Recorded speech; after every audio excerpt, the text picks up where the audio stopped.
All right, guys. So this video is basically going to be for those of you who keep falling off of keto, who want to start keto, who have trouble with like addictive behaviors. So either overeating, carb addictions, sugar addiction, they kind of coincide, but they can be a little bit different. And just kind of in this area of like looking at low carb, but like, I just don't know if I can do it, or you keep falling off. And here's part of the reason is because a lot of times people just look at it on the food aspect, like, oh, you're just cutting out carbs. But for people who come from an addictive eating background, it's not that simple. There's so much more going on than just the food you're eating. There's all these temptations and things that are going on. And I remember when I first started doing low carb, I would make it, sometimes not even a day. And I'd just be like, I would love to do this lifestyle, but if I can't even make it a day without giving into some kind of cravings, then how am I going to do this? So I don't know where I got this idea. I think I was just hearing around somewhere. I knew this because of clients and things like that. But I know when people are detoxing, it's the first 3 days that are the hardest. That once you get past that, it gets a little easier. And so I thought, I'm just going to do this as a challenge for myself and just see if I can do this. And I said, okay, so 3 days, just 3 days. You can do anything. You can overeat, you can undereat. You just cannot have sugar and carbs. You can't do it for 3 days. 3 days. After that, you can go hog wild. I don't care if you destroy 2 pizzas, whatever. Just make it 3 days. 3 days without sugar. And that first day was a little rough. Like, I constantly had to be like, no. Because like, oh, I want a piece of fruit. Ugh. Okay, oh, I want, this and that, and, bread, and, no. And I didn't even really watch carbs or anything. I just said meat, vegetables. That's all you need to worry about for 3 days. But you can't have sweets. You can't have even a keto treat. Even keto treats could throw me off. I just eat way too much. So I had to say for 3 days, no sugar. That's the only thing I ever overate on, was like sugary, sweet, comforting, carby, sugary things. So I said no for 3 days. And the first day was hard. The second day, I almost wanted to break down. And the third day was literally like, I'm going to go insane. But because I didn't give in, I just did everything I could. I mean, I made it sure I went to bed early. I kept myself distracted. I cleaned. I did whatever I had to do, read a book, turned on movies. I just did not let myself give into that craving. And then once I hit day 4, it was like the whole world opened up to me. I realized that I had some self-control that I didn't know I had. I'm like, wow, I really can do this. I don't know if I can do it for a year. I don't know if I can even do this for a month, but I have some self-control. I just made it 3 days without giving in to my cravings. Now, on the 4th day, I probably did eat something, or maybe I didn't. I don't remember. But I had gained a lot of self-respect, and I realized that for the first time that maybe I had a little bit of hope. That feeling, just maybe I can do this. Maybe I really can. And so I thought, okay, if I made it 3 days, let's see if I could make it a whole week. And so I replanned. I waited till the next week. I ate normal foods, whatever it was. I don't remember anymore. But then that next week, I said for 7 days now, for 7 days, I'm not going to have any sweets. And so I did it, the full 7, and it was rough. The first 3 days, I knew, I'm like, you can get past 3 days. And you can get to 4. Okay, so what is that? 5, 6, 7? All right. So just 2 times that length, you can do that. And then I made it, and then I had like a treat or something. But what's funny, after going 7 days, I realized I didn't even need sugar as much as I thought I did. That when I had something, I was like, this wasn't as good as I thought it was going to be, you know, at the end of the week, being like, oh, now I'm going to have ice cream or something. I don't remember what it was. But I was like, this wasn't as rewarding. What was more rewarding was making that the full 7 days without having to listen to my cravings and to giving into that little bit of sacrifice. And I found out that that was much better than me getting to enjoy that ice cream.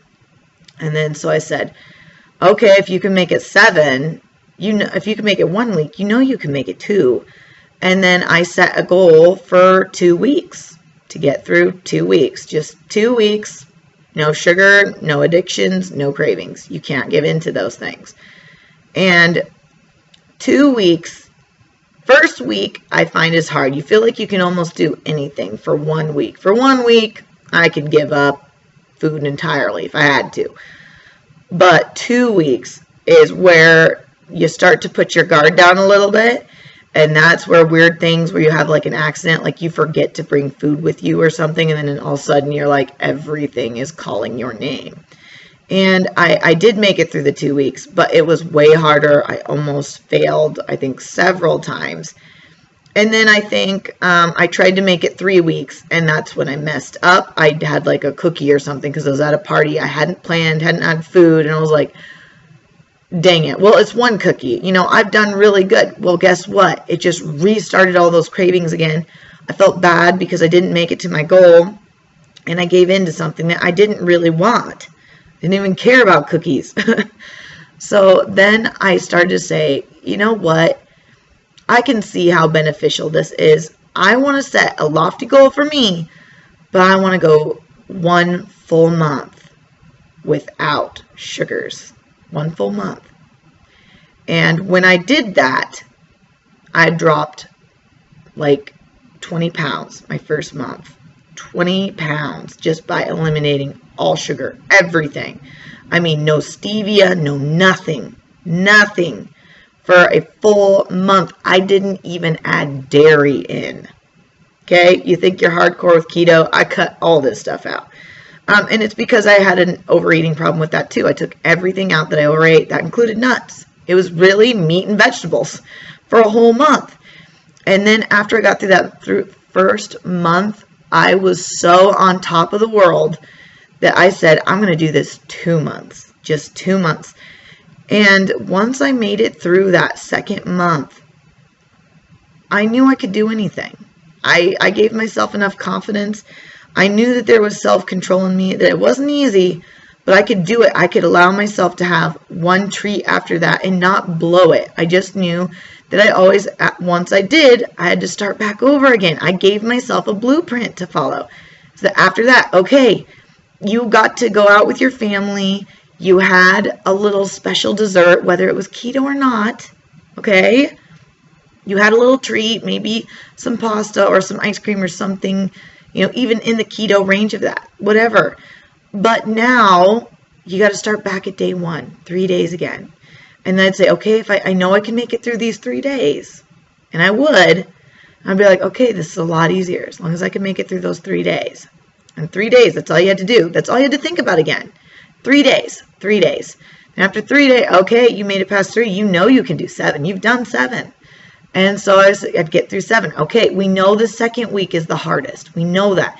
Okay, you have to be extra on top of your game. And so I would plan, all right, here we go, pushing through. And then that third week, okay, all right, we got to, you know, keep in there, keep going. And then, you know, about the end of the month or something, then I'd be like, all right, you know, you did good. You can have a little bit of something else again. But, you know, we're on this journey. We're going to keep going. And that's literally how I lost the weight. And it was amazing. It was the most eye-opening thing I've done in my life. Probably the hardest thing I've ever had to mentally focus on. And it was so rewarding, though. I wouldn't trade that. You know, I think a lot of times we look at sacrifice as this bad thing. Well, I don't think we should call it a sacrifice. It's giving up our selfishness. Giving up our selfishness. Not indulging yourself in it. Of like, oh, but I want sugar. I want to be like everyone else. No, you don't. That's why you're thinking about this. You don't want to be like everybody else. And second of all, it's all about health. And that's the next reason why you're not losing weight, is your goal is just to lose weight. My goal was to be healthy. And being healthy meant not eating sugar and being in control of sugar and not overeating and binging and doing all these things, because weight loss, guys, it's not enough. That's an empty goal. I could really say that I want to be a model and beautiful, but you know what, guys? I did lose 60 pounds. And you know what? I'm still the same person. I'm still me. Nobody likes me more. Nobody likes me less. I do have people like, wow, you really look great. You look so good now. That's about the most I get. Nobody's just flocking to me. I don't have suddenly a better life. I'm not, making more money because I lost 60 pounds. Like, I'm still the exact same person. People like me for the same reasons. People don't like me for the same reasons. That goal of just losing weight is going to feel so empty, and it's so lonely. But when you have a health goal in mind, when you want to get healthy, weight loss is a symptom of the health. It's a bonus point. You will lose weight if you focus on being healthy. You can be skinny and you cannot have health, and you cannot have friends, and you cannot have a bunch of stuff. But being healthy and happy are my two goals for the most part, forever and for always. That unless I'm happy and healthy, there is no point in me doing anything. And then everything else just falls into place. If I'm working on being happy, I'm eating healthy. If I'm eating healthy, I'm being happy. And then, it's just a byproduct. Weight loss will come. Going to the gym is a byproduct of that. Working out is a byproduct. Your good thinking, wanting to do good things for your body, getting rid of bad friends, getting rid of bad influences, and cleaning out things that caused your addiction, emotions, reading books that are encouraging, writing yourself love notes, basically. I mean, life just gets better. So, if you really want to start a lifestyle change, then I just gave you the blueprint to do that. And so I hope you follow it. And if you do, please, I'd like to know how you're doing. So don't forget to comment, like, and share. I think this is probably the best video that I've maybe ever done.